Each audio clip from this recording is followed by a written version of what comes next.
Belgium.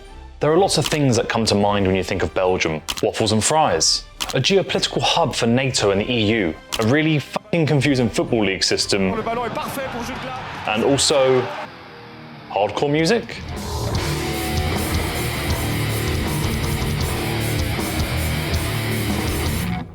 Because not only did Belgium give us delectable treats, they also helped shape an entirely new sound. One that fused hardcore with death metal and straight edge ideology to make something brutal and completely unique. This is edge metal.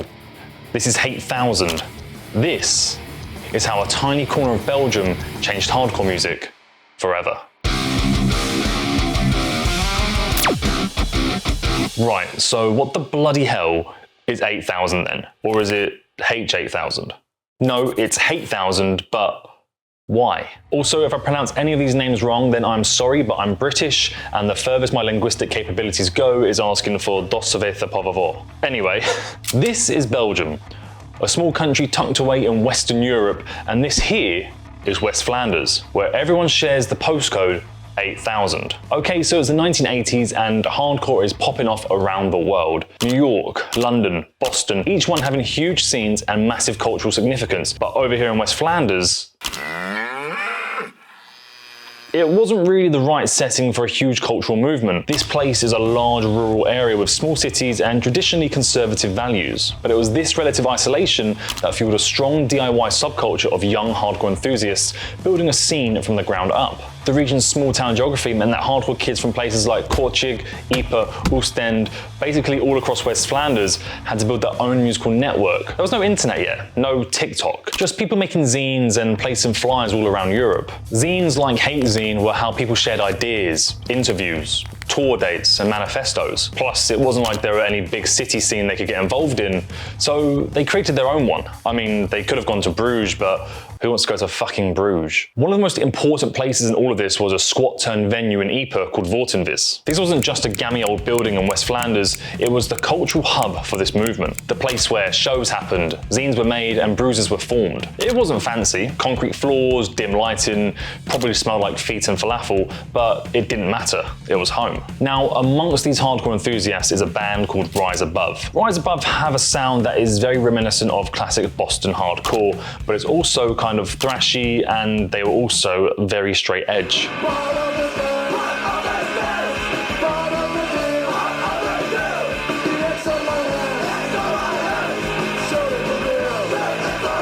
Unfortunately, Rise Above broke up in 1991.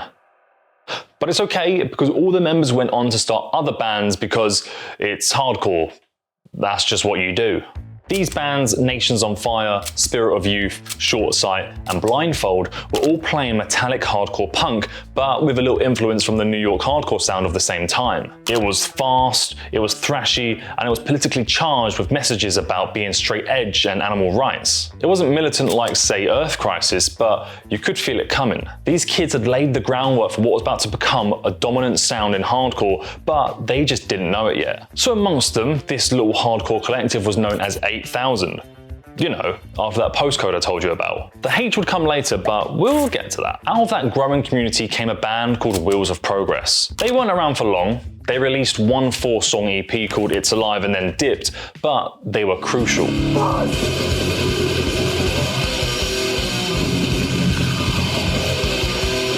This was the first West Flemish metalcore record and a massive leap towards the iconic sound H8000 is known for. When Wheels of Progress split, the members would go on to form other bands, obviously. Bands like Congress and Liar. And one of those members, Josh Fury, was the guy who added the H to the name 8000. Why? Maybe it stood for hardcore, maybe because it just sounded cool. But either way, shit was about to get heavy, with a capital H in the front. So, what did H8000 actually sound like? Well, if Wheels of Progress wanted to craft a sound inspired by their love for metal music combined with a hardcore attitude, Congress only wanted to expand on that. They took that sound and made it so heavy So much darker that it'd make you want to kick your grandma's dentures in and she'd still apologize to you. And then everything changed when the band released Uridium in 1994. Congress took influence from early New York hardcore and extreme metal. This EP was much angrier and furious than anything else that had been released in the 8000 hardcore scene before, and they only went on to solidify this sound when they released their first full-length Blackened Persistence in 1995.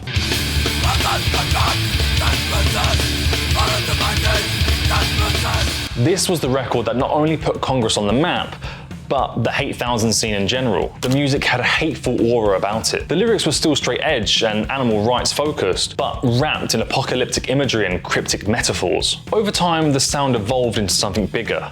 More metal, more breakdowns, and Congress quickly became the band when it comes to 8000 and edge metal. But they weren't alone. Alongside Congress, formed from the ashes of Wheels of Progress, also came Liar. They brought in more thrash and death metal influences, essentially reshaping the way 8000 was to be played. And when they released Invictus in 1997, it took the brand new 8000 sound to another level. Of course, there was more death metal, but their lyrics also evolved, becoming more introspective and abstract, while still being unapologetically vegan straight edge. Yet, despite how heavy 8000 was already sounding, some bands still wanted to take it further, like stupidly so. This is when Regression came in. They weren't around for long, and they only released like one demo and a split, but they made a statement. They were leaning way more towards New York's beatdown scene, yet they mixed that with grindcore influences. They were still very much hardcore, but it was scary. In 1996, they released Heartless.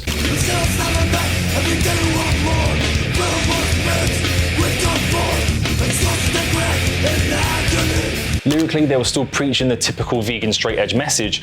However, they also started to add more hateful rhetoric. Again, it felt like the scene was shifting. Around the same time, Vitality arrived from the coastal towns of West Flanders, repping the ODK crew, with a sound influenced by tough guy hardcore, yet again with more death metal thrown in, while screaming about being straight edge, with lyrics about disease, war, and the end of the world. They also released a split with vegan straight edge metalcore band Sektor. Sektor was basically a heavier and tougher Liar. Their lyrics were filled with anger about Catholicism and abusers, screamed over brutal riffs and Mortal Kombat samples. There are a whole assortment of other bands active at this time too, like Spineless, Firestone, and Lifecycle, all leaving their mark on 8000, changing the landscape and influencing heavy music around the world. The sound of 8000 was incredibly wide, like your mum. Bands leaning more into the old style of metalcore, and others mixing that old metalcore style with death metal, helping lay down the foundations for the iconic deathcore sound. The scene has inspired tons of edge metal bands like Arkangel,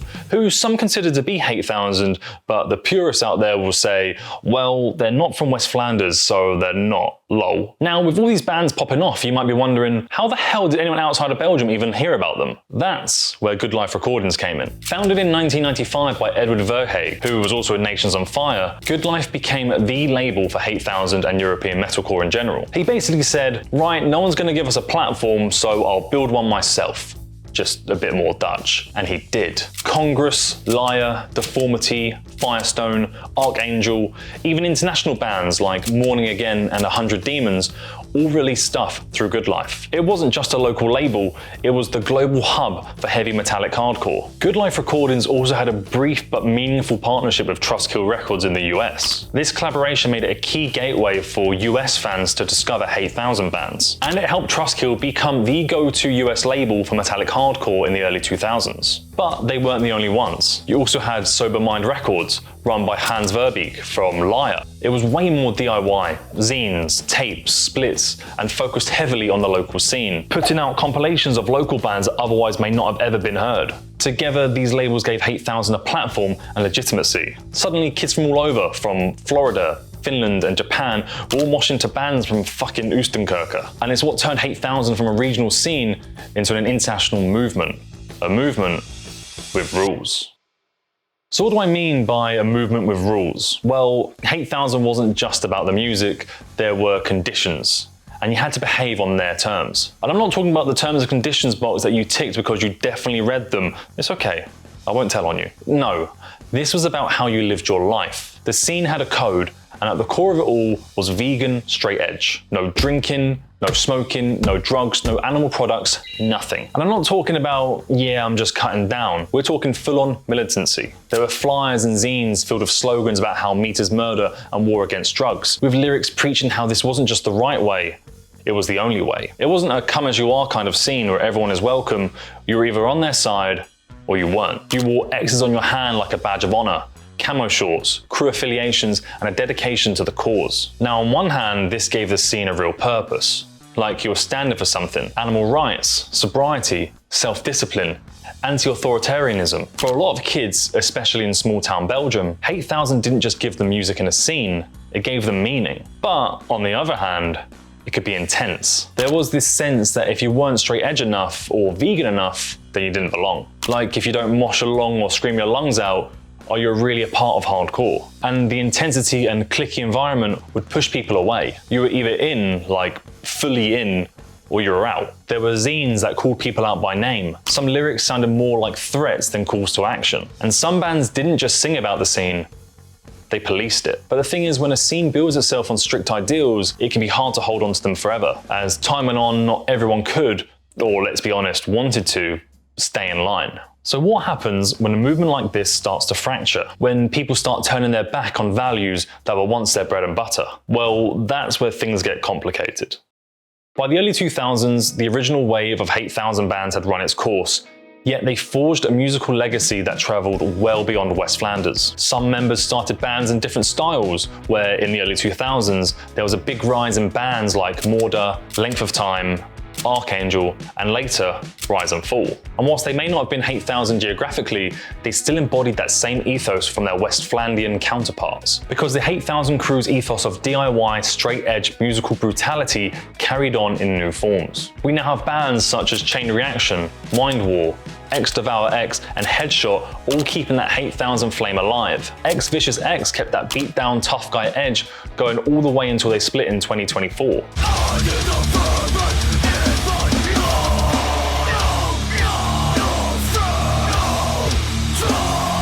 And Game Changer are keeping it going to this day, even though they're not from West Flanders, but instead of the East. But trust me, it's so close.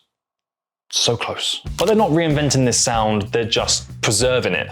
Same blast beats, same breakdowns, same message. But even beyond that, H8000 never stopped spreading, and we can still hear traces of it in many modern bands across Europe and the US to this day. Desolated from the UK carried forth that brutally metallic, beat-down-driven aggro, but it's less about the ideology and more about impact. Same goes for Malevolence. They're groovy and love their riffs. They may not sound like Congress or preach the same message, but musically, the blueprint is still in there. And then there's Belgium's very own Nasty. They embody extreme hardcore with a huge influence from the beatdown scene. It's blunt, it's chaotic, and it rips. These bands might not preach the message, but without H8000 forming the path and leading the way, they might never have walked down it. And if it wasn't for bands like Congress and Sektor mixing death metal riffs with hardcore breakdowns, then arguably we wouldn't have bands like Lorna Shore being as popular as they are today. Sure, they may not sound the same now, but it's all part of the same tree. Blast beats, breakdowns, and end-of-the-world imagery. And then in terms of the legacy H8000 left behind in West Flanders, Viz, the venue that was the beating heart of the scene, still exists to this day. And Edward Verhey, you know, the guy from Nations on Fire and Good Life, well, he also started Ypres Fest, an annual hardcore festival in Ypres that has been going strong for 30 years. H8000 was never meant to go mainstream. It wasn't designed to be accessible or easy to understand. It was underground by nature, and it still is, but that's what made it powerful. It showed us what happens when a group of isolated kids build something out of nothing. One of the most brutal and ideological driven scenes in the world. This was H8000, a postcode, a sound, a movement. I've been James. Like and subscribe if you've enjoyed, and become a member of the channel today. Thanks for watching.